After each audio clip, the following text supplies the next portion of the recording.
Assalamualaikum warahmatullahi wabarakatuh, sahabat DRSA yang ada di rumah. Jumpa lagi dengan saya, Ivan Julianto. Di sini hadir kembali dalam acara RSHA Menyapa.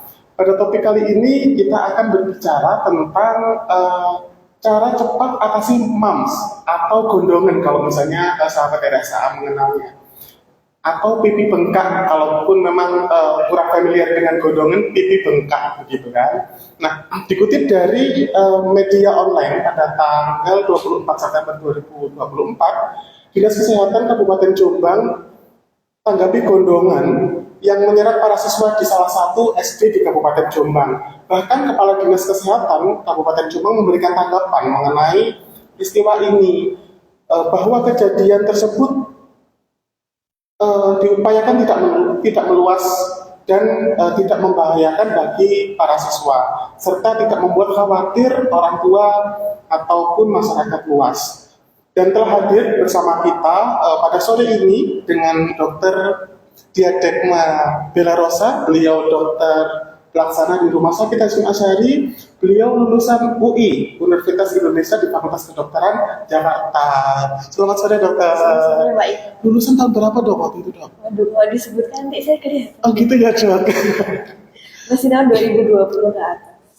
Baik. Untuk sahabat yang ada di rumah, dipersilakan untuk sahabat barangkali tentang ada yang ingin ditanyakan terkait topik kali ini adalah gondongan. Sahabat RSA bisa menyampaikan pertanyaan dan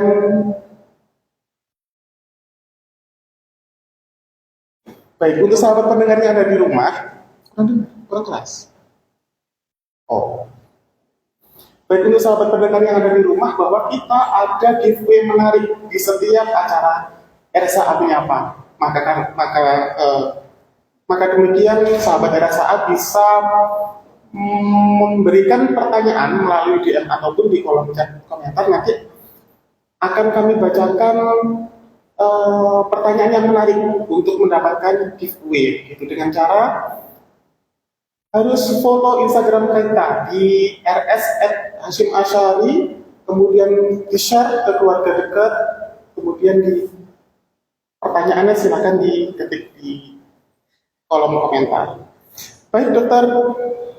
Dok, sebelum ke pertanyaan, dok, mungkin ada sesuatu hal yang ingin disampaikan dokter tentang MUMS ataupun gondongan, dok. Ya, oke. Makasih Pak Ivan. Sebelumnya saya ingin menyapa dulu teman-teman yang sudah bergabung di RSA Menyapa. Assalamualaikum, selamat sore. Saya Bella, dokter pelaksana di RSA Hasyim Asyari. Hari ini diajak sama Pak Ivan dan teman-teman dari humas ya dan medsos dari RSA ini untuk membahas topik yang ini sering kita jumpai saat ini ya Pak. Jadi kalau lagi praktek ini cukup banyak yang periksa dengan keluhan pipi bengkak sesuai dengan judul hari ini. Pipi bengkak ya, dok? Kanan kiri? Kanan kiri, bisa okay. Kanan aja, bisa kiri aja, bermacam-macam, bervariasi. Nah, itu orang-orang sudah banyak yang tahu sebenarnya ya, ini kayaknya saya gondongan gitu, atau ini anak saya gondongan gitu. Jadi masyarakat sudah cukup aware, sudah cukup tahu gitu. Cuma kita lah bahas lebih dalam mungkin ya, walaupun nggak sedalam para ahlinya mungkin ya. Betul. Gitu. Jadi MUMS itu bahasa Inggrisnya mungkin ya, MUMS gitu. Kalau yang dikenal dengan orang-orang luas itu biasanya gondongan. Gondongan. Gitu. Beda dengan penyakit gondok ya. Gitu. Beda ya, dok? Beda. Bedanya di mana, dok? Beda penyebabnya, beda bagian organnya yang sakit. Beda semuanya gitu. Jadi jangan sampai kita keliru, jangan sampai mendiagnosis sendiri gitu. Makanya penting untuk melakukan pemeriksaan kita mengalami sakit gitu. Nah, MUMS itu dalam bahasa kedokterannya itu disebut juga dengan parotitis gitu. Karena kelenjarnya atau organnya yang terkena itu namanya kelenjar parotis gitu. Jadi kelenjar parotis itu apa ya? Itu adalah kelenjar ludah yang ada di pipi sini, di kanan dan kiri gitu. Jadi ada di depannya telinga di sini. Makanya kalau dia mengalami peradangan, mengalami infeksi, dia akan membengkak gitu. Salah satu gejala peradangan itu adalah membengkak bengkak, terasa panas, nyeri gitu. Nah itu makanya kelihatannya pipinya bengkak. Nah itu karena kelenjar yang ada di dalam pipinya itu membengkak tadi, dia meradang. Jadi itulah yang disebut dengan mumps atau gondongan, itu peradangan pada kelenjar ludah yang ada di pipi. Bukan kemudian semakin cabi gitu ya, Dok? Semakin cabi. Bagi saya mungkin ya orang-orang saya mungkin bisa kelihatan lebih cabi, lebih manis, tapi ini sakit ya. Jadi bahaya gitu, walaupun dia bisa sembuh sendiri, tapi bahaya juga kalau misalnya tidak ditangani dengan baik. Berasa nyeri, Dok? Gitu.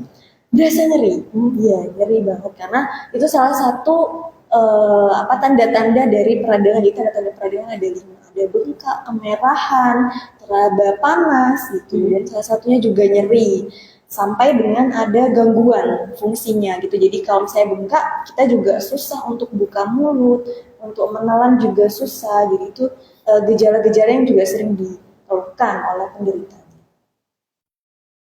Iya. Dok, di daerah pedesaan begitu, istilah mengenal familiarnya dengan istilah gondong. Nah, kemudian mendapat ini, Dok, obat warna biru kemudian dilabur gitu, Dok. Nah, seberapa efektif, Dok, kalau itu? Apakah memang itu obatnya ya, Dok? Nah, ini kalau misalnya kita bahas infeksi ya, ini kan parotitis, mumps itu adalah sebuah infeksi gitu. Jadi kalau penyakit itu ada infeksi, ada yang non infeksi. Kalau penyakit infeksi itu ada, namanya kita kenal dengan segitiga epidemiologi. Jadi ada HAE singkatannya. Jadi host, environment, agent. Yang pertama hostnya, gitu ya. Hostnya siapa ya? Yang kena penyakitnya ini, gitu. Untuk mumps ini, dia ini disebabkan oleh virus penyebabnya ya gitu. Kalau untuk hostnya, menurut sumber-sumber yang ada, sumber-sumber pembelajaran yang ada, itu manusia adalah satu-satunya makhluk hidup yang bisa terserang virus ini. Gitu. Nah, jadi yang ini sekalian nyambung mungkin ke siapa aja sih yang bisa kena sakit ini, betul, gitu ya. Jadi anak-anak terutama ya biasanya. Karena terkait dengan imunnya mereka juga yang belum terlalu kuat, jadi sekali ada kuman yang masuk bisa langsung kena sakitnya gitu. Jadi anak-anak terutama usia 4 sampai dengan 15 tahun gitu. Walaupun tidak menutup kemungkinan juga orang dewasa juga bisa kena gitu. Nah, itu pada kondisi yang apa gitu? Pada kondisi yang imunnya tidak kuat. Jadi orang-orang yang imunokompromis itu akan lebih berisiko terkena infeksi apapun ya, salah satunya infeksi mumps ini gitu. Misalnya ada orang-orang dengan HIV/AIDS gitu ya, itu kan imunnya menurun gitu, atau orang-orang dengan diabetes, nah itu juga imunnya menurun, atau dengan penyakit keganasan gitu. Nah kemudian ini selanjutnya tadi kan hostnya udah, environment, jadi lingkungannya gitu ya, lingkungannya. Nah ini biasanya kalau dari sumber yang saya baca ya, katanya di Asia ini paling sering terjadi outbreaks atau kayak KLB gitu itu pada musim panas. Nah kebetulan sekarang mataharinya kayak ada satu per orang ya, katanya gitu. Mataharinya ada 2 atau nggak 1 per orang gitu. Jadi itu terus anginnya juga kenceng gitu. Itu angin ini bisa membawa virus, kuman, bakteri semuanya menyebar gitu. Jadi akan lebih rentan kita terkena infeksi, walaupun orang yang sehat kayak kita, amin ya sehat, itu kita juga bisa terkena infeksi karena kondisi alamnya. Kemudian agentnya tadi virusnya namanya agak sulit tapi nggak sulit-sulit banget, namanya paramyxovirus. Bagus ya. Bagus namanya tapi tidak bagus kalau kita kena infeksinya. Ya, namanya paramyxovirus ini yang menyebabkan mumps. Jadi ini golongan Paramyxoviridae gitu. Jadi kayak ada famili virus gitu golongan besarnya. Salah satunya adalah paramyxovirus yang menyebabkan mumps ini. Dan dia ini segolongan dengan virus yang menyebabkan campak. Ya, measles. Nah, makanya ada, kalau kita pernah dengar itu vaksin MMR ya, itu kan mumps, measles, rubella. Itu kenapa vaksinnya jadi satu itu ya? Mungkin ada kaitannya dalam pembentukan vaksinnya itu karena mereka berasal dari golongan virus yang sama gitu. Makanya bisa juga terinfeksi satu sama lain.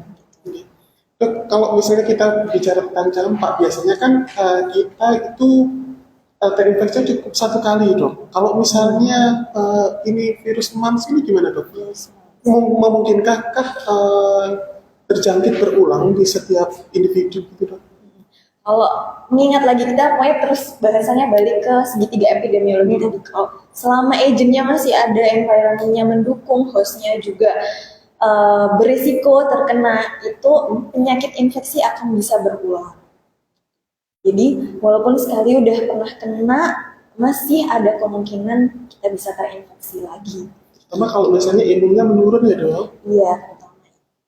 Oleh karena itu mungkin sahabat-sahabat yang ada di rumah memang sangat ditekankan kalau misalnya memang konsumsi harus yang sehat-sehat kali ya, dok, karena betul yang bergizi. Kemudian banyak memang untuk sekarang itu di pintu-pintu jalan itu banyak yang junk food, makan makanan manis gitu, mungkin itu nanti yang cukup enak mungkin ya, cuman bukan kemudian membuat kita bergizi gitu. Oke, untuk sahabat-sahabat yang sahabat RSA yang ada di rumah, persilakan kalau misalnya memang ada pertanyaan terkait mumps, ditujukan kepada Dr. Bella, bisa cek di kolom komentar, kemudian nanti kami akan membacakan pertanyaan tersebut, dan mudah-mudahan sahabat RSHA yang ada di rumah adalah salah satu menjadi peserta yang mendapatkan giveaway dari kami. Dengan catatan harus follow Instagram kami di @rs.hasimashari. Jangan lupa untuk di-share untuk menemani santai sahabat yang ada di rumah. Baik, dokter.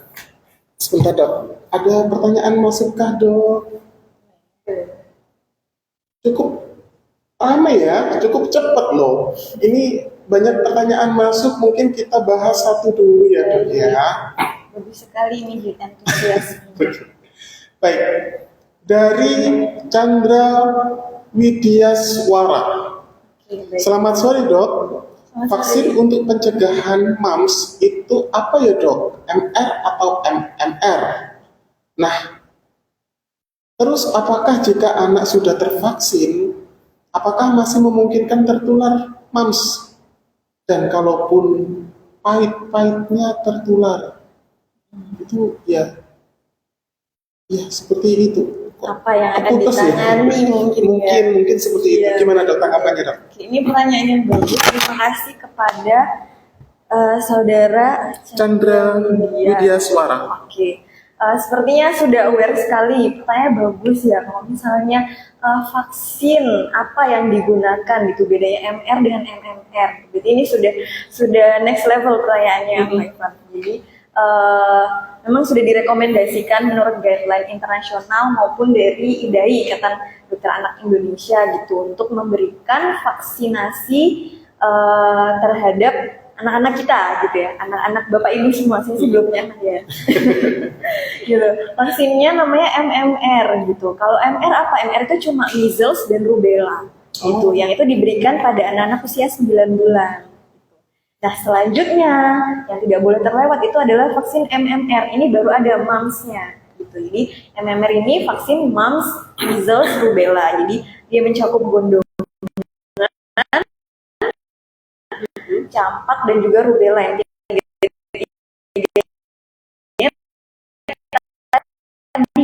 sama, dia itu golongan virus yang sama gitu. Nah, itu diberikan 18 bulan paling mundurnya kalau menurut jadwal imunisasi IDAI yang terbaru. Selanjutnya dosis kedua juga penting untuk diberikan, yaitu pada usia anak-anak sekitar 5-7 tahun. Jadi anak-anak SD itu diberikan vaksin MMR ini untuk meningkatkan efikasi dari vaksinnya. Karena kalau sudah bicara vaksin, ini kita bicara tentang perlindungan atau pencegahan ya. Ini jadi cepet banget kita majunya ya, udah sampai ke pencegahan gitu. Jadi efikasinya kalau berdasar dari sumber itu dengan pemberian dosis pertama itu sekitar 72-86% perlindungan yang diberikan gitu. Dan kalau vaksin ini itu kan perlindungan kita berikan ya, jadi bukan berasal dari infeksinya yang asli gitu. Itu bisa mengalami penurunan kadarnya di dalam tubuh kita. Sehingga diperlukan boosternya, dosis kedua di usia 5-7 tahun tadi untuk menambah efikasinya gitu, sebesar 60-70%.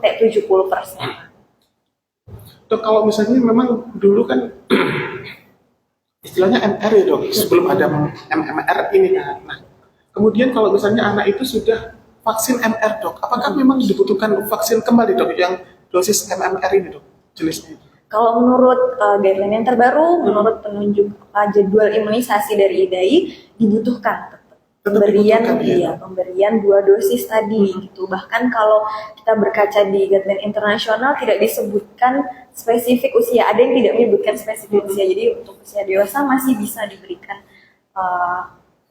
vaksin MMR tadi sebanyak 2 dosis. Dan ketika terjadi KLB, kejadian luar biasa, jadi penyebarannya luas, kasusnya banyak gitu. Nah, itu bisa berdasarkan pertimbangan dari pemerintahan setempat ya gitu, mungkin dari Dinkesnya gitu. Itu bisa dilakukan vaksinasi yang ketiga. Gitu. Dok, untuk virus mumps ini menular nggak sih dok? Terutama karena kan memang wabah ini cukup viral ya beberapa dekade ini ya dok. Bahkan sampai dengan lingkup SD yang sampai kemudian meliburkan. Nah, seberapa menularnya sih dok? Nah, ini bagus ya untuk kita bahas karena bahasa viral sendiri itu kan diambil dari sifat virus ini yang dia itu memiliki virulensi, jadi dia sangat menular. Gitu, sangat menular.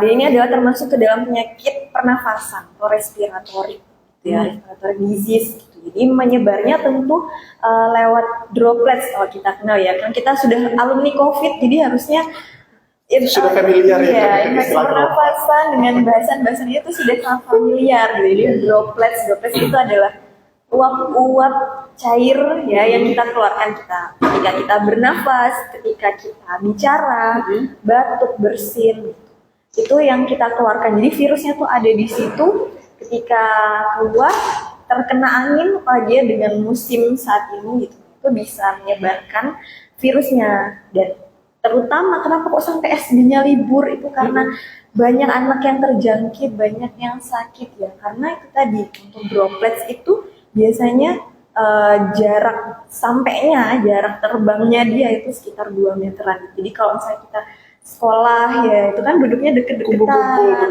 kumpul anak-anak main nggak pakai masker atau apa kalau sakit. Nah, itu dia ngomong, dia batuk bersin, apalagi ya kalau batuk bersin tuh langsung jutaan ribu droplets yang keluar, virusnya pun ikut keluar. Makanya untuk di populasi yang padat kayak sekolah, asrama ya, banyak anak pondok ya, kalau di sini kita anak pesantren itu, terus di barak militer biasanya juga bisa, atau di penjara yang banyak orang itu bisa menularkan virus itu dengan cepat gitu. Dan kalau misalnya kita bahas infeksi itu ada masa infeksiusnya berapa hari ya, bahkan sebelum sakit pun kita tuh udah bisa menularkan. Kalau misalnya sudah terpajan ya, jadi pertama virusnya masuk itu ada namanya masa inkubasi. Betul. Gitu. Jadi bisa sampai dengan 25 hari kita nggak sakit, tapi ternyata virusnya sudah berkembang di dalam tubuh. Nggak dirasa gitu, nggak ada Tidak gejala. terasa, ya. Baru kemudian nanti ada gejala prodromal, gejala yang umum dirasakan pada saat infeksi, misalnya demam, batuk pilek, nyeri otot, gitu ya, badannya pegel-pegel, loyo, nggak mau makan. Nah, itu gejala prodromalnya gitu. Kemudian diikuti dengan gejala yang sering terjadi yaitu pipinya bengkak karena kelenjar parotisnya ikut terinfeksi. Jadi pipi bengkak ini nggak selalu muncul sebenarnya. Terus kalau untuk berapa lama infeksiusnya itu H-2 muncul gejala itu kita sudah sangat infeksius. Jadi sudah bisa menularkan. Ya, H-2 sampai dengan H+5. Dan rentang waktu ini yang kita jadikan patokan untuk menentukan ini klaster terinfeksi apa enggak gitu. Jadi kalau saya ada riwayat bertemu dengan orang yang sakit gondongan gitu, nah itu kita bisa pikirkan ini tertular kalau misalnya dalam kurun waktu H-2 sampai H+5 tadi ada bertemu dengan penderita gondongan. Jadi memang dalam durasi waktu tertentu itu tidak menunjukkan gejala ya dok. Padahal yang tidak disadari sudah bisa menularkan. Berkembang ya. Nah, ini kemudian apa dok yang memang harus diwaspadai oleh ibu-ibu yang sahabat RSA? Ya. Nah, yang penting kita waspadai tentunya kita tahunya dari gejalanya ya. Atau mungkin kita tahu habis kontak nih, baru aja kontak dengan orang yang sakit gondongan. Nah, itu mungkin kita perlu meningkatkan imunitasnya kita. Ya, dengan memperbanyak konsumsi makanan yang bergizi, tinggi protein, karena imun kita itu terbentuknya dari protein, dari lauk pauk, susu gitu ya.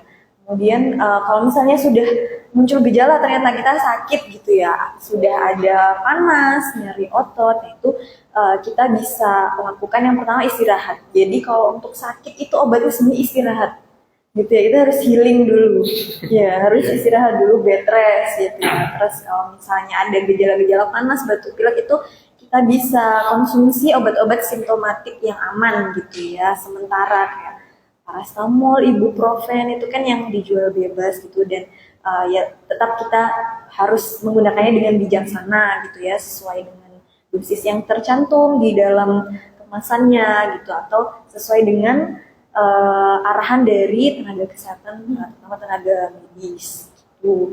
Nah, kalau misalnya sudah muncul nih gejala bengkaknya gitu, nyeri telan, nggak bisa makan, kalau saya nggak bisa makan, nanti nggak ada asupan makanan yang masuk, imunnya makin turun.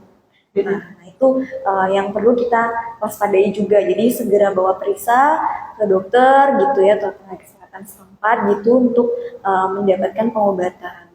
Gitu. Kalau misalnya emang perlu sampai harus ke rumah sakit gitu ya, atau ke dokter spesialis anak misalnya, kalau bapak ibu semua khawatir dengan anaknya, boleh segera dibawa periksa sehingga kita bisa tahu ini mengarah ke MAMS atau ke penyakit yang lain. Betul. Gitu. Karena kalau bengkak biliar kan banyak ya ininya, organnya, jadi nggak melulu tentang MAMS gitu, bisa jadi mungkin yang lain gitu. Nah, itu yang harus kita waspadai juga gitu. Jangan sampai muncul komplikasi yang lain juga. Jadi walaupun infeksinya ini bisa sembuh sendiri ya, itu bisa juga muncul komplikasi gitu, terutama pada laki-laki. Ini yang paling banyak muncul komplikasinya, yaitu orkitis namanya.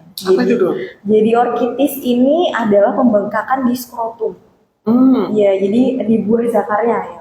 Jadi bengkaknya dari atas kemudian turun ke bawah ya. Nah, infeksinya bisa menyebar melalui darah ternyata. Jadi virusnya ini suka jalan-jalan di tubuh kita. Jadi dia menyebar melalui darah, namanya viremia. Jadi penyebaran virus melalui darah itu bisa ke semua organ, ke banyak organ, bisa diampiri sama virusnya ini.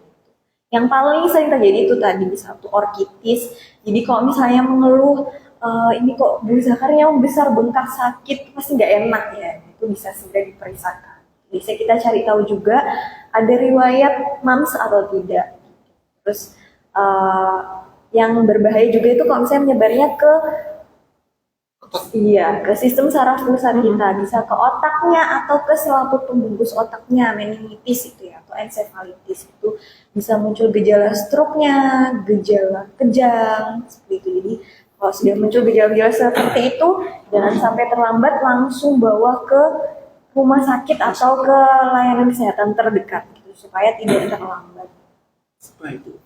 Baik, untuk sahabat yang ada di rumah, mungkin kita perlu waspada bahwa memang virus gondongan ini sudah mulai banyak yang terinfeksi.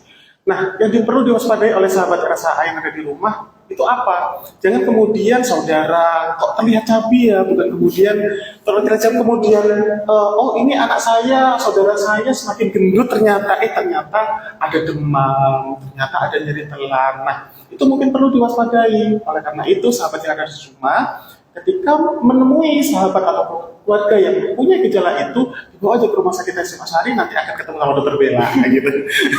Iya, boleh. Gitu ya, Dok? Dok, kemudian apakah memang ada antibiotik tertentu, Dok, untuk pencegahan virus MAMS ini, Dok? Ya, kalau misalnya bahasa antibiotik ini kan obat ya. Obat untuk mengobati infeksi. Kita perlu tahu dulu antibiotik ini apa. Antibiotik itu ya antibiotik bakteri gitu. Jadi dia ini adalah obat yang kita gunakan untuk mengatasi infeksi bakteri gitu. Sedangkan kalau kita tahu MAMS tadi penyebabnya adalah virus. Jadi kalau misalnya virus dikasih antibiotik, nggak kawin ya, jadi dia virusnya melenggang aja gitu, nggak tahu saya kamu Siapa lo? siapa, Gitu. iya, Siapa lo? Gitu. nggak cocok kita gitu, jadi percuma, malah nanti bakteri-bakteri yang lagi nggak ngapa-ngapain ya, yang justru ada fungsinya untuk tubuh kita, flora-flora normal itu dimatikan sama antibiotik ini, sehingga tidak ada yang melindungi tubuh kita gitu. Jadi ada kayak gut microbiota, itu adalah bakteri-bakteri yang ada di usus kita, dan gitu senjata kita gitu yang membantu menyusun imun kita ya. Itu kalau dia mati siapa yang bantu? Dan jadi terganggu keseimbangan ekosistem dalam tubuh sehingga malah imunnya menurun gitu. Jadi bukannya malah sembuh, malah nambah infeksi yang lain gitu. Jadi bisa muncul juga infeksi oportunistik. Gitu. Jadi kalau misalnya kita bahas infeksi, kita lihat lagi nih kira-kira penyebabnya apa gitu. Kalau misalnya beneran mams ini ya di sini antibiotik mungkin belum ada tempatnya gitu ya. Jadi berhubung kita juga kalau nggak salah minggu ini sedang memperingati hari infeksi sedunia Iya, ya betul. gitu, jadi ada baiknya juga mungkin kita bahas sedikit ya tentang resistensi bakteri gitu. Jadi kalau misalnya penggunaan antibiotik yang tidak bijaksana tadi, dan biasanya orang-orang nih kalau apa-apa dikit panas dikit tuh minumnya, udah saya udah minum amoxicillin gitu ya. Amoxicillin, Amoxicillin tuh udah, Superdetla gitu kan. iya, udah kayak kacang goreng kalau kata Betul. guru saya gitu. Apa-apa minum itu, terus minumnya cuma 1-2 kali. Nah, yang ditakutkan adalah bakteri itu kayak apa ya, musuhnya Ultraman. Kalau kita bahas, kalau dipakai bahasa Ultraman, Ultraman baik ya, kan bakteri ini kan jahat, jadi musuhnya Ultraman aja gitu. Jadi kalau misalnya kita cuma kasih antibiotik 1-2 kali, masih ada bagian yang belum mati, dan dia itu akan berevolusi, dia akan berubah bentuknya menjadi lebih kuat, sehingga kalau misalnya datang lagi tuh antibiotik nggak bisa, Nggak mempan ya. iya gitu. Jadi dia akan memperkuat dirinya sehingga terjadi resistensi bakteri.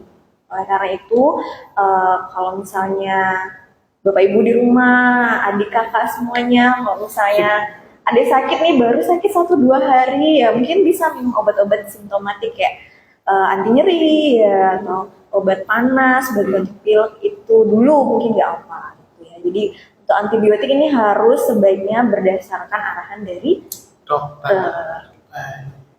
Begitu ya sahabat yang ada di rumah, memang penggunaan antibiotik itu memang dijual bebas di apotek maupun di toko, tapi dengan pemantauan dokter sebaiknya. Karena apa? Karena kalau misalnya dengan penggunaan yang kurang tepat, nanti sahabat-sahabat yang ada di rumah bisa yang namanya resisten terhadap obat. Begitu ya dok? Dok, sepertinya ada pertanyaan masuk dok, ini cukup bagus dok. Karena merupakan pengalaman juga mungkin ya. Dari Putri Sari Viana. Dok, mengapa anak usia SD dari kelas 1 sampai kelas 6 rentan terkena gondongan ini? Bagaimana agar di sebuah sekolah itu muridnya tidak terkena gondongan, sehingga murid satu sakit, besoknya tidak gantian dengan temannya? Dan pola makan seperti apa dok yang dianjurkan agar tidak terkena gondongan ini? Karena anak saya baru sembuh. Oh, alhamdulillah sudah sembuh ya berarti. Jadi kita agak telat ini pas anaknya saya. Iya. Sudah. Dari Putri Sari Viana. Ya. Halo Bu Putri. Terima kasih Ibu Putri Sari Viana ya. Jadi tadi kita kembali lagi ke segitiga epidemiologi ya, plus environment engine. Gimana caranya biar nggak nular? Yang pertama ya kita pisahkan dulu tersangkanya yang sakit ya, penderitanya kita pisahkan dulu karena dia masih sangat infeksius sampai dengan hari kelima setelah muncul gejala. Jadi kalau misalnya sudah muncul gejala, kalau anaknya sakit sebaiknya istirahat dulu di rumah, mintakan izin dulu kepada bapak ibu gurunya bahwa anaknya memang betul sakit gitu, dan jangan lupa diperiksakan juga gitu ya. Jadi kita putus infeksinya ini, rantai penularannya dengan memisahkan sumber infeksinya gitu, supaya tidak semakin menular. Kemudian pencegahannya juga adalah dengan menjaga kebersihan tangan gitu. Jadi droplets itu selain menyebar langsung melalui udara, itu juga bisa melalui sentuhan. Jadi kalau misalnya kita ngobrol gini, dia nyampe ke meja, terus kita pegang. Nah, ini sudah menempel kumannya. Terus kita sering, anak-anak apalagi, sering pegang-pegang muka, ucap-ucap matanya, mulutnya, hidungnya. Nah, itu adalah pintu masuk bagi virus ini gitu. Sehingga ada baiknya kita ajarkan terus pada anak-anak kita untuk menjaga kebersihan tangannya, rajin-rajin cuci tangan dengan sabun dan air mengalir sesuai dengan panduan WHO selama 40 sampai dengan 60 detik kalau menggunakan sabun ya. Kalau menggunakan hand rub itu bisa selama 20 sampai 30 detik dengan 6 langkah. Nanti mungkin bisa dibahas lebih lanjut ya, atau di IG-nya RSA ini udah banyak bahasan-bahasan yang bagus seperti ini. Terus yang selanjutnya adalah dengan pakai masker. Gitu. Jadi untuk menghalangi supaya dropletnya tidak keluar ya kita halangi dengan masker tersebut. Tapi untuk anak-anak mungkin agak susah ya gitu. Jadi ya kita ajarkan gitu. Kemudian tadi kita istirahatkan dulu anak-anaknya. Terus untuk asupan nutrisinya, kalau untuk infeksi virus ini sebenarnya dia bisa sembuh sendiri. Jadi yang penting adalah kita lawan dengan imunnya kita. Harus naik gitu. gitu. Kita naikkan imunnya. Ada yang pertama makan makanan bergizi, protein. Terutama untuk anak-anak ini sering ya kadang bapak ibunya tuh bilang, mungkin ya anaknya nggak mau makan sayur, marahin aja gitu. Sebenarnya kalau untuk sayur-sayuran itu kita perkenalkan aja untuk anak-anak. Memang penting, tapi yang utama kita jangan sampai lupa protein itu yang paling dibutuhkan oleh anak-anak. Minyak yang sehat itu dibutuhkan untuk anak-anak gitu. Jadi untuk menyusun kekebalan tubuhnya, untuk pertumbuhannya itu yang dibutuhkan oleh anak-anak. Kemudian minum vitamin juga boleh. Nah ini buah sayur itu adalah sumber vitamin alami gitu. Jadi pentingnya konsumsi itu adalah itu tadi untuk mendapatkan asupan vitamin untuk menambah imunnya kita. Kira-kira. Pertanyaan cukup banyak dok. Ini nggak apa-apa nih kita jawab. Kita sampai besok pagi. Sepertinya memang pembahasannya itu sangat menarik karena memang banyak sesuatu yang ingin ditanyakan, tapi mungkin bingung mau tanya kemana. Tanya ke Rumah Sakit Hasyim Asyari bersama Dr. Bella. Dok, ada lagi dok. Dari Mia Arya 03 dok. Dok, saya pernah lihat video tentang gondongan ini. Kalau misalnya gondongan pada laki-laki, itu komplikasinya ke testis. Nah, bagaimana kalau misalnya wanita dok? Yang terkena pada komplikasi ini, bisakah menyerang ke organ lain? Ini bagus juga pertanyaannya dari Mbak Nia. Dari Mbak Mia. Iya. Nah, pada wanita juga bisa terkena, walaupun sangat jarang ya kasusnya mungkin. Bisa menyerang organnya ovarium, kalau kita tahu itu kandung telurnya.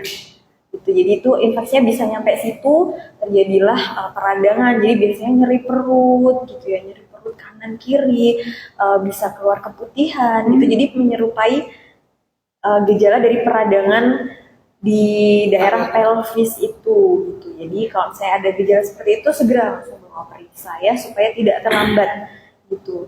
Terus yang kedua bisa juga menyerang organ darah. Jadi terjadi mastitis.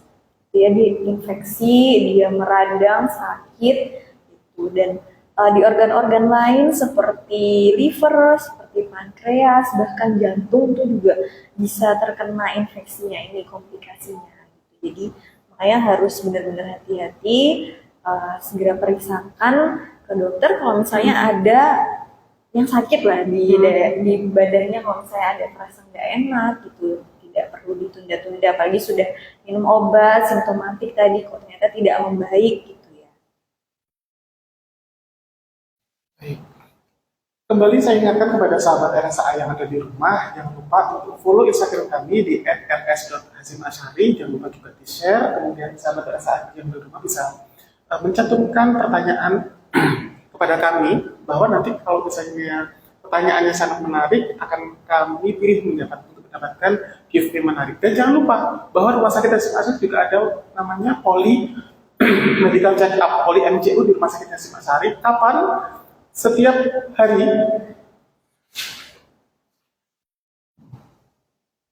setiap Senin sampai dengan Sabtu jam 8 sampai jam 8 pagi sampai jam 8 malam di Poli Medical Check-up Rumah Sakit Hasyim Asyari.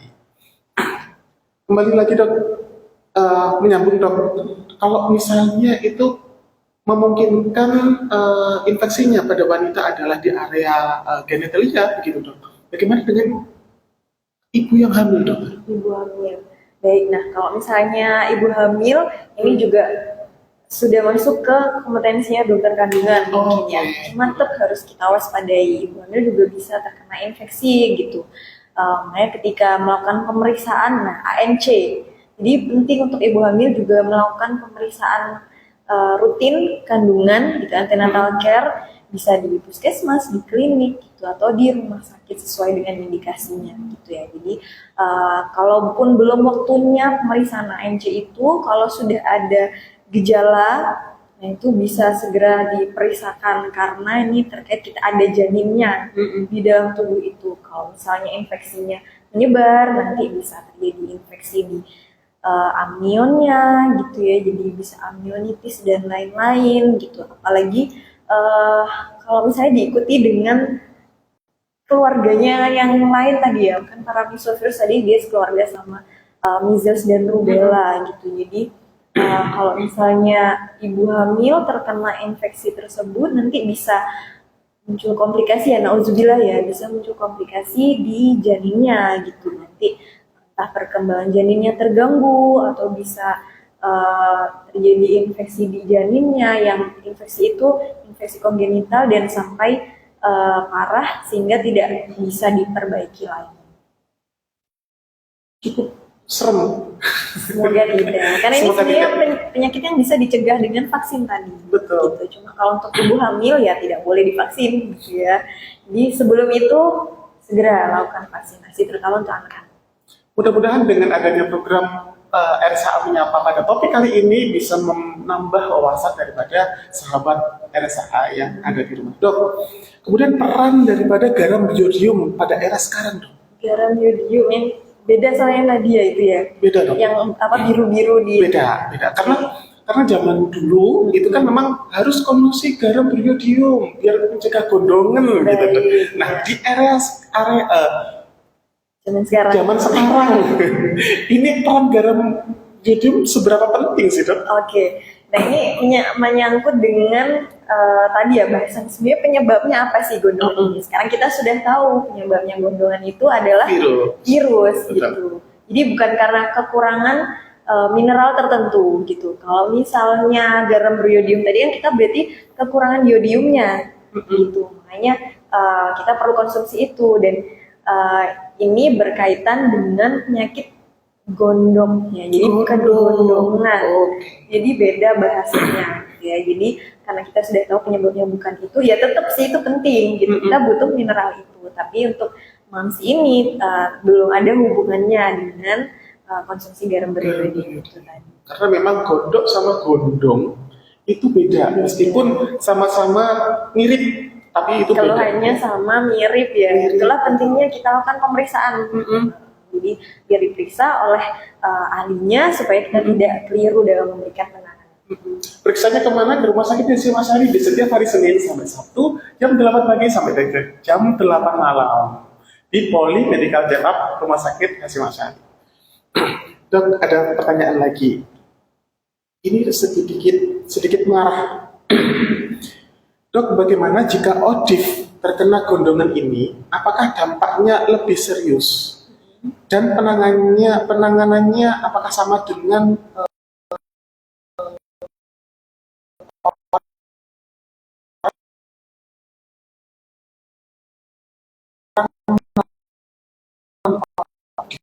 Oke, ini pertanyaannya bagus ya. Jadi sebenarnya atau ya memang sedang infeksi aja gitu. Kalau memang sampai terkena infeksi ini ya mungkin sedang turun lagi gitu. Karena pada ODIF itu bisa kondisinya membaik ketika kita tekan virusnya, virus penyebabnya ya. Yang itu adalah HIV-nya. Jadi viral load-nya ditekan dengan obat-obatan yang diberikan gitu. Dan imunnya sehingga bisa dinaikkan. Nah, kalau misalnya muncul nih gejala ini, harus kita waspadai gitu. Ini apakah sedang naik viral load-nya sehingga imunnya turun dan muncul infeksi oportunis yaitu MAPS ini, atau memang kondisinya masih bagus untuk yang kondisi penyakit ODIF-nya itu sendiri. Jadi untuk ODIF ini kita perlu lakukan pemeriksaan lagi baiknya ya, jadi dikontrol lagi gitu, kita cek lagi apakah tadi kondisinya sedang menurun. Kalau sedang menurun berarti ada sendiri nanti penanganan. Ditunjang dengan makan-makanan yang bergizi tadi ya dok. Itu kuncinya, jadi istirahat dan penuhi gizi. Kan juga banyak ya dok. Boleh nggak sih dok dianjurkan untuk meningkatkan imun melalui suplemen-suplemen gitu sih dok? Suplemen itu boleh ya, bukannya nggak boleh, ada baiknya, cuma yang sumber alami itu lebih baik gitu. Cuma kalau di Indonesia ini memang kita cenderung kurang ya untuk vitamin dan mineral. Kok vitamin mineral, proteinnya pun aja masih kurang gitu. Jadi kalau mau dibantu dengan suplemen itu ya harus dengan bijak gitu, harus dengan petunjuk penggunaannya, dan jangan lupa dipenuhi dulu nutrisinya. Memang sebaiknya konsumsi makanan yang bergizi dan sehat, karena semua makanan yang bergizi itu enak kok ya dok ya. Cuman karena memang generasi yang sekarang itu lebih suka instan dok, minum suplemen sehari-hari makanan, mungkin dok menggantikan beberapa piring, kemudian juga digantikan sama satu kapsul, gitu ya dok. Dan seperti ada pertanyaan lagi dok dari Farida. Dok, apabila anak sudah diimunisasi campak, apakah perlu mendapatkan imunisasi MR dok? Baik, ya. Sudah itu aja pertanyaannya. Oke, terima kasih Simple. kepada Bu Un. Ya. Halo, Bu Un. Ini membantu meningkatkan awareness kita lagi untuk pemberian vaksinasi. Jadi pemberian vaksin ini biasanya kita sudah sesuai dengan jadwal dari IDAI ya. Gitu. Biasanya di vaskes primer terutama gitu yang mengadakan vaksinasi ini, walaupun tidak menutup kemungkinan juga di rumah sakit juga bisa melakukan vaksinasi tersebut gitu. Kalau untuk MR ini sebenarnya di jadwalnya itu kalau kita lihat ya yang terbaru, MR ini diberikan pada usia 9 bulan, jadi justru MR dulu yang diberikan.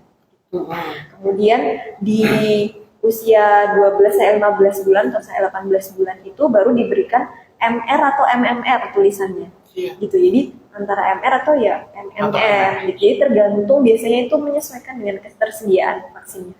Gitu. Tapi kalau baiknya ya mungkin diberikan sekalian MMR itu 2 dosis dari usia 12 sampai 15 bulan atau 15 sampai 18 bulan tadi. Kemudian yang kedua boosternya di usia 5 sampai 7 tahun. Nah, untuk dosis yang ketiga perlu atau tidaknya itu tergantung. Kalau sedang terjadi wabah dan menurut para ahli setempat itu perlu dilakukan booster yang ketiga, itu bisa diberikan. Itu jadi ada indikasinya untuk pemberian boosternya. Dok, kembali kalau misalnya virus ini kan memang bisa sembuh sendiri ya dok. Inkubasi dok, dari awal terinfeksi sampai dengan bisa sembuh sendiri, itu kurang lebih butuh berapa lama? Untuk penyembuhannya, kalau untuk inkubasinya sendiri ya itu 25 hari, bisa kurang, tapi maksimal sampai 25 hari gitu menurut penelitiannya. 25 hari ya dok? 25 hari ke belakang. Kalau misalnya anak-anak diliburkan sekolah lumayan itu 1 bulan gitu. Jadi lupa ya gitu.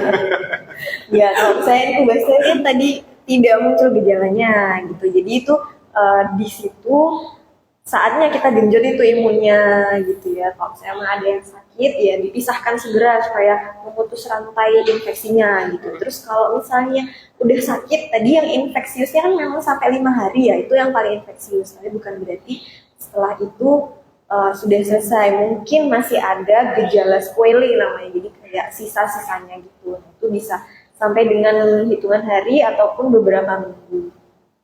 Jadi ya memang harus diwaspadai, diobservasi dengan sebaik-baiknya gitu ya.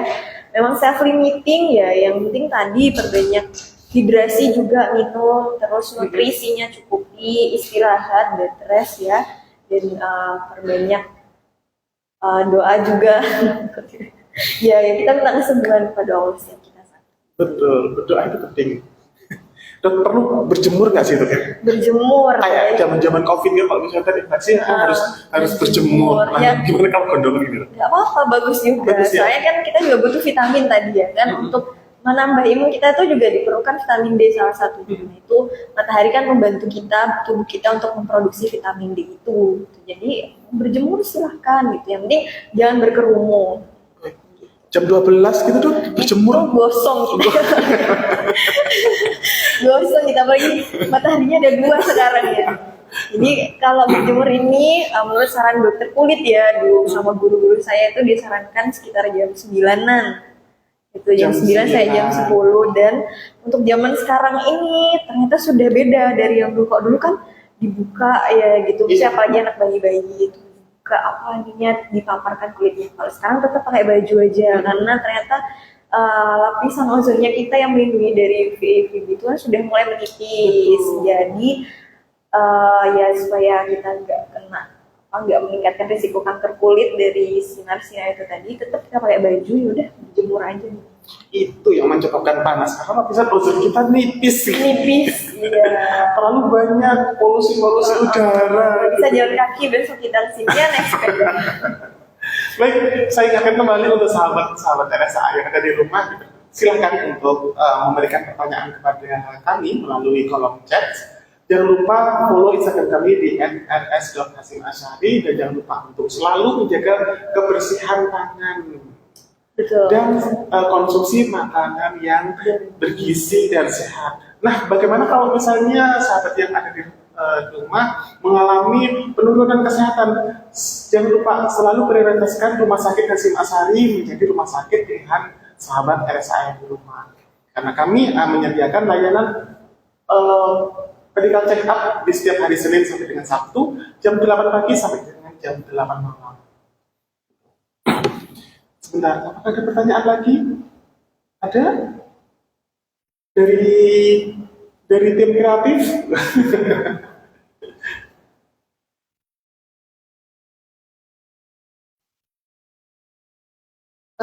Sepertinya ada dok. Sebentar, ada. Mana hilang? Dok, kalau obat ini lebih farmakologis, jadinya lebih obat. Kalau obat asiklovir itu bisa nggak sih dok buat gondongan? Karena sama-sama antivirus. Baik. Ya, ini bagus ya. Berarti dia fokus gitu. Karena tadi kan antibiotik nggak boleh gitu. Berarti pakai antivirus dong ya. Ya, betul. Ya. Ini bagus ya, jadi logikanya kalau nggak bisa pakai antibiotik berarti karena punya banyak virus, kita pakai antivirus. Nah, tidak selalu penyakit, kalau misalnya punya virus itu membutuhkan antivirus, apalagi MAMS ini ya gitu. Kadang kita memberikan pengobatan itu kayak antibiotik, antivirus, itu harus terbukti kumannya ada, gitu. Jadi, kalau misalnya untuk MAMS ini ya kita lakukan swab dulu gitu, swab di bukalnya, di dalam mulutnya, atau di tenggorokannya, kemudian dikultur dulu, dilakukan RT-PCR, jadi kayak COVID itu, atau dengan pemeriksaan antibodi serologinya, jadi diambil darahnya kita, dilihat di imunnya, di dalam darah kita itu ada imunnya apa enggak gitu. Kan ini mahal ya, gitu, sangat kurang KMKB kendali mutu biaya BPJS. Jadi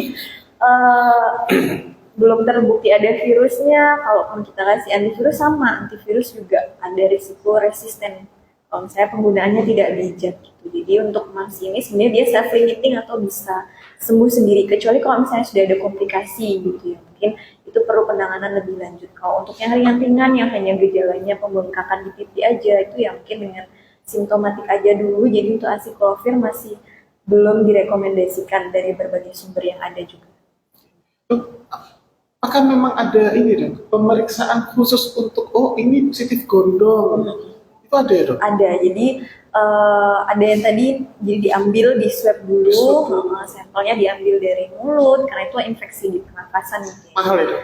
Mahal sekali. Mahal ya? Iya, RT-PCR gitu, kultur apalagi itu sangat diperlukan biasanya untuk kasus-kasus yang berat gitu. Jadi misalnya sudah terjadi meningitis, ensefalitis yang tadi, jadi sudah ada gejala di otaknya, di sistem sarafnya gitu yang mengancam nyawa kalau tidak ditangani dengan baik. Nah itu baru dilakukan pemeriksaan itu. Tapi biasanya juga dilakukannya di rumah sakit tertentu dengan fasilitas yang ada gitu ya.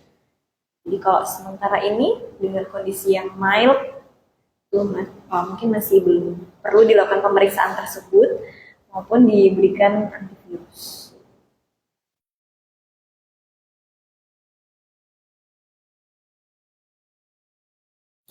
Baik. Untuk sahabat yang ada di rumah, sebelum kita tutup sampai belibet ngomongnya ya Dok. Sebelum kita tutup, mungkin sahabat yang ada di rumah dipersilakan untuk memberikan pertanyaan. Kalau memang dari penyampaian kami ada yang belum ngena di sahabat RSA yang ada di rumah, bisa diketikkan di kolom chat. Jangan lupa juga di follow Instagram kita, dan jangan lupa untuk di-share kolom kita. Bentar, Dok. Atau mungkin ada yang mau menyanggah ya, ada para ahli di luar boleh. sana. Mungkin Boleh kita Dok, berbagi ilmu. mungkin nggak terima dengan penjelasan kami, boleh diketikkan. Bentar, Dok, pertolongan pertamanya seperti apa sih, Dok? Pertama. Kalau misalnya ada gondongan itu, Dok? Iya. Yang paling mudah biasanya kita kompres. Ya, jadi kan kadang nyeri, bengkak gitu kan, meradang itu bisa kita selain minum obat anti nyeri itu kita kompres juga dengan es batu Air dingin berarti ya. Iya, jadi untuk akut awal-awal 1-2 hari bisa kita kompres dingin di pipinya, tapi jangan langsung ditempelin es gitu ya, nanti jadi frostbite. Dilapisi dengan kain. Dengan kain, kemudian dikompres jadi untuk mengurangi nyerinya. Kemudian kalau misalnya tadi orkitis itu kan komplikasi yang paling sering juga, tomastitis. Nah itu bisa dielevasikan, jadi posisinya ditinggikan, kemudian diberikan kompres dingin. Tapi kalau beberapa hari kemudian kok masih nyeri, masih bengkak, itu bisa kita ganti dengan kompres hangat untuk meredakan nyerinya. Itu pertolongan pertama. Sepertinya kalau misalnya melihat cuaca seperti ini, di kompres itu memang sangat nyaman sepertinya, Dok. Ya. Bahkan kemudian nanti dikotok gitu. Ini mengurangi sekaligus ya. Pengobatan dari luar juga pengobatan dari dalam dikotok. Nah, kalau dikotok boleh, Dok? Ya asal giginya kuat aja ya. Atau nanti nggak tambah sakit gitu ya. Iya. Baik. Terima kasih untuk sahabat-sahabat yang ada di rumah. Pertanyaannya memang sangat luar biasa. Sedikit saya bacakan kesimpulannya, Dok, sebelum nanti kita tutup, bahwa memang gondong itu beda dengan gondok. Kalau misalnya gondong itu disebabkan oleh virus, gitu. Kemudian untuk infeksinya itu memang bisa menginfeksi pada kalau misalnya memang tidak ditangani dengan baik, itu kalau misalnya laki-laki bisa menyebabkan gangguan pada area vital. Kalau perempuan juga selain mengganggu area vital juga mengganggu di area payudara, begitu ya, Dok? Nah, mungkin Dokter Bella bisa memberikan saran kepada sahabat RSA. Iya, ya ini terkait juga dengan peringatan minggu ini ya, minggu peringatan infeksi sedunia. Jadi kita cegah infeksi ini, kita jaga kesehatan tubuh kita dengan menjaga kebersihan selalu. Jadi terapkan pola hidup bersih dan sehat. Cuci tangan sesuai dengan saran WHO 6 langkah, menggunakan air bersih atau dengan hand rub. Kemudian jangan sentuh-sentuh wajah, dari menyentuh wajah. Kalaupun merasa tidak enak atau terapa, gunakan dengan tisu atau lap yang bersih. Kemudian apabila ada gejala yang dirasakan seperti panas, nyeri telan, pipinya bengkak, batuk pilek dan lain-lain, segera lakukan pemeriksaan ke layanan kesehatan terdekat. Jangan lupa salah satunya adalah RSA. Nanti ketemu saya. Semoga ketemunya pas sehat-sehat aja. Di MCU itu tidak harus sakit gitu. Jadi bisa melakukan pemeriksaan kesehatan rutin. Ya. Dok, nyambung, kalau misalnya memang demam, dirasakan demam atau nggak dirasakan nyeri telan, kemudian diberikan paracetamol atau anti nyeri, Dok. Itu bisa dong, boleh? Boleh, itu adalah salah satu pengobatan simptomatik. Jadi sesuai dengan gejalanya. Jadi untuk meredakan gejala itu nggak apa-apa, tapi harus sesuai dengan petunjuk penggunaan. Petunjuk, betul. Jangan pernah melebihi ataupun kurang. Kalau kurang nanti nggak efektif. Betul. Nanti terlalu berlebihan juga nggak baik. Nanti jatuhnya akan menjadi resisten. Intoksikasi. Gitu ya. Intoksikasi keracunan gitu. Baik. Terima kasih saya sampaikan kepada sahabat saya di rumah. Terima kasih telah mengikuti live Instagram kami dari mulai awal sampai dengan akhir. Jangan lupa di follow Instagram kami di @rumahsakit @rs.hashimashari.com. Oh, ada .com-nya. Salah ya saya. Di @rs.hashimashari dan jangan lupa di-share agar di minggu selanjutnya sahabat yang ada di rumah bisa mendapatkan notifikasi dari kami di program RSHA Menyapa di episode selanjutnya dengan narasumber yang berbeda. Dan jangan lupa pertanyaan nanti yang belum dibacakan akan kami jawab melalui story Instagram Rumah Sakit Hasyim Asy'ari. Saya mengucapkan kembali terima kasih.